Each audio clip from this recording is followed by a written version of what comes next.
नमस्कार दोस्तों, उत्तराखंड बीजेपी में बहुत ही साफ साफ दो गुट है। बीजेपी नेता कैमरे के सामने इससे इनकार करते हैं, लेकिन ऑफ कैमरा वो इससे इनकार नहीं करते हैं बल्कि इस पर चिंता जताते हैं। अब यह खेमेबाजी बहुत ही साफ साफ दिखने लगी है। 2024 के लोकसभा चुनाव को लेकर शह और मात का खेल उत्तराखंड बीजेपी में शुरू हो गया है।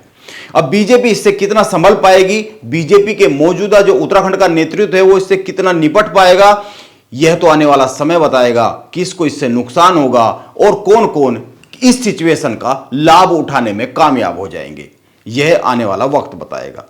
लेकिन नैनीताल ऊधम सिंह नगर लोकसभा सीट जिस तरीके से बीजेपी में अंदरूनी तौर पर एक सियासी अखाड़ा बनती जा रही है, उससे यह तो समझा ही जा सकता है कि उत्तराखंड बीजेपी में 2024 में लोकसभा का टिकट पाने के लिए जबरदस्त घमासान मच गया है।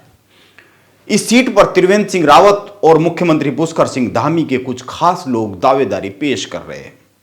इनके नाम पर बात करेंगे, लेकिन बीजेपी के विधायक और पूर्व मंत्री अरविंद पांडे के बीच मैदान में आ जाने से मामला दिलचस्प बन गया है और पेचीदा भी हो गया है। गदरपुर से विधायक है अरविंद पांडे। तराई में बड़े नेताओं में उनकी गिनती होती है। नैनीताल ऊधम सिंह नगर की गदरपुर और बाजपुर सीट से वो विधायक चुने जाते रहे हैं और 5 बार के विधायक है। इसीलिए यह समझना चाहिए कि वो तराई के एक बड़े नेता है, एक बड़े वर्ग का वो प्रतिनिधित्व करते हैं।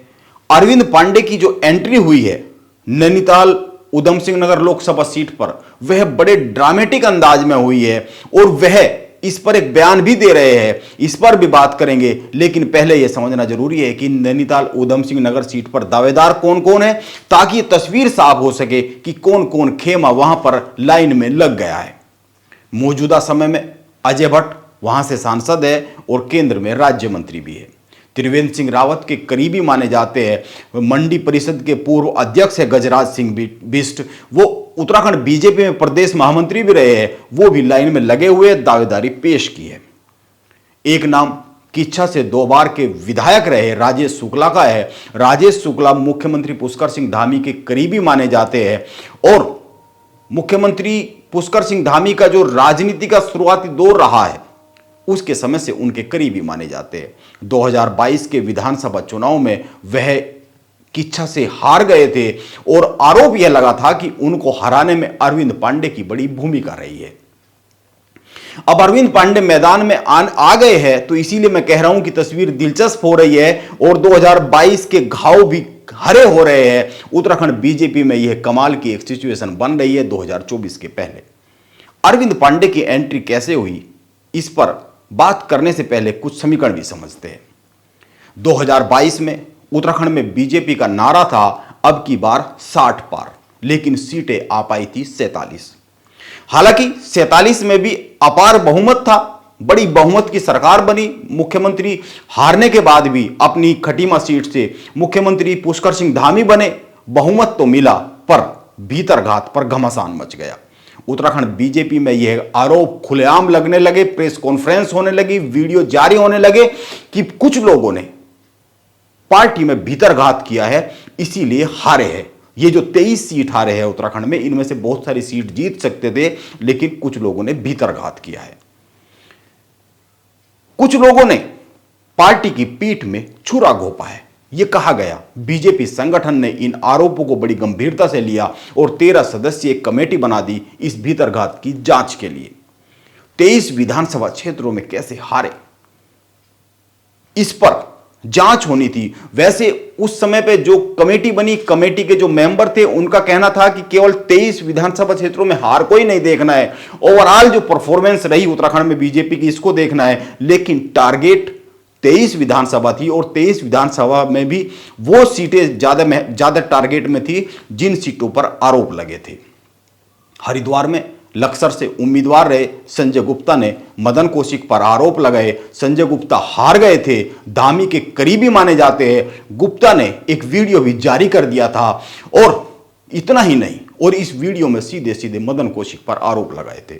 मदन कौशिक उस समय पर बीजेपी के प्रदेश अध्यक्ष थे, उन्हीं के नेतृत्व में एक तरह से चुनाव लड़ा जा रहा था और उन्हीं पर यह आरोप लगे कि उन्होंने बीजेपी को कुछ सीटों पर हराने के लिए कुछ कैलकुलेशन बैठाए। हरिद्वार ग्रामीण सीट से स्वामी यतीश्वरानंद वो भी धामी के करीबी माने जाते हैं, उनकी तरफ से भी इसी तरह के आरोप आए। चंपावत से विधायक कैलाश गहतोड़ी, काशीपुर से विधायक हरभजन सिंह चीमा, यमुनोत्री से विधायक केदार सिंह रावत, डीडीहाट विधायक विशन सिंह चुफाल और भी कई सारे लोग। और इन सब में जैसा कि मैंने कहा कि इच्छा से राजेश शुक्ला भी थे। इन्होंने भी कहा कि विश्वासघात हुआ है इसीलिए हारे हैं, नहीं तो हम हारने वाले नहीं थे, वो चुनाव इसीलिए हारे। उन्होंने बाकायदा प्रेस कॉन्फ्रेंस भी की थी शुक्ला ने उस समय पर, और कहा था कि पार्टी का एक मंत्री है जो इस समय उधम सिंह नगर से ही चुनाव लड़ रहे हैं, उन्हें हराने के लिए चुनावी मैदान में चौसर बिछाई गई है। ये उन्हीं पार्टी के एक मंत्री ने बिछाई है। चुनाव परिणाम आने के बाद यह सीट भाजपा से निकलकर कांग्रेस के खाते में चली गई। राजेश शुक्ला का सीधा इशारा कैबिनेट मंत्री रहे अरविंद पांडे की तरफ था, इसे इनकार नहीं किया जा सकता। उस समय की तमाम मीडिया रिपोर्ट और तमाम जो जांच हुई बीजेपी की, वो इसके प्रमाण बनते हैं। खटीमा से 2 बार की जीत के बाद खुद पुष्कर सिंह धामी चुनाव हार गए थे और आरोप लगा कि बीजेपी के एक सीनियर लीडर ने उनको हराने की साजिश रची, भूमिका निभाई। इसके बाद बीजेपी में खलबली मच गई और 13 सदस्यीय टीम का गठन हुआ। इसके बाद कई माह खूब गहमा गहमी रही थी। कुल मिलाकर 2 लाइन में अगर बात कहें तो यह कह सकते हैं कि अरविंद पांडे और मदन कौशिक को उत्तराखंड बीजेपी में किनारे कर दिया गया। त्रिवेंद्र सिंह रावत ने तो खैर चुनाव ही नहीं लड़ा था, इसीलिए वो तो कहीं तस्वीर में आए ही नहीं। अरविंद पांडे अपना चुनाव जीत गए, वो विधायक बन गए गदरपुर से, लेकिन उनको कोई पद नहीं मिला। उनकी मंत्री बनने की लालसा पूरी नहीं हो पाई। अब 2024 से पहले बीजेपी में ये सारे के सारे घाव हरे होते हुए दिख रहे हैं। बात हल्द्वानी से शुरू करते हैं, जो मौजूदा समय में अरविंद पांडे की एंट्री हुई, जो मैं कह रहा हूं कि बड़े ड्रामेटिक अंदाज में उनकी एंट्री हुई है। और वह ड्रामेटिक अंदाज में कैसे हुई है, वो हल्द्वानी से हुई है। अगर कुमाऊं की बात करें तो हल्द्वानी कुमाऊं में बड़ी महत्वपूर्ण पॉलिटिकल जगह है। नैनीताल उधम सिंह नगर का एक जो हिस्सा है वो हल्द्वानी भी है, और बात कई दिन पुरानी है। हल्द्वानी में आकृति समिति ने एक प्रेस कॉन्फ्रेंस की। यह एक नॉन पॉलिटिकल ग्रुप है और इस ग्रुप से बीजेपी और कांग्रेस दोनों के लोग जुड़े हुए हैं। यह जो प्रेस कॉन्फ्रेंस की गई, इसमें गदरपुर विधायक अरविंद पांडे के लिए लोकसभा टिकट की दावेदारी पेश की गई। यह मांग की गई कि अरविंद पांडे ने मंत्री रहते हुए बड़े अच्छे काम किए हैं, इसीलिए उनको नैनीताल उधम सिंह नगर से लोकसभा का चुनाव लड़ाया जाए। हालांकि इसके बाद हंगामा हो गया और यह बात बड़ी तेजी से फैल गई। प्रेस कॉन्फ्रेंस के बाद वाद विवाद हुए, खुद इस समिति के लोगों में मतभेद दिखे, कई सारे बयान आने लगे, लेकिन यह बातें मायने नहीं रखती। राजनीति में संदेश मायने रखते हैं, और संदेश ये चला गया कि अरविंद पांडे चुनाव लड़ना चाहते हैं। जो संदेश जाना था वो तो चला ही गया। इसके बाद समीकरण बदलने लगे। अब कुल मिलाकर बात इतनी है कि नैनीताल उधम सिंह नगर लोकसभा सीट से बीजेपी में शक्ति प्रदर्शन का खेल शुरू हो गया है।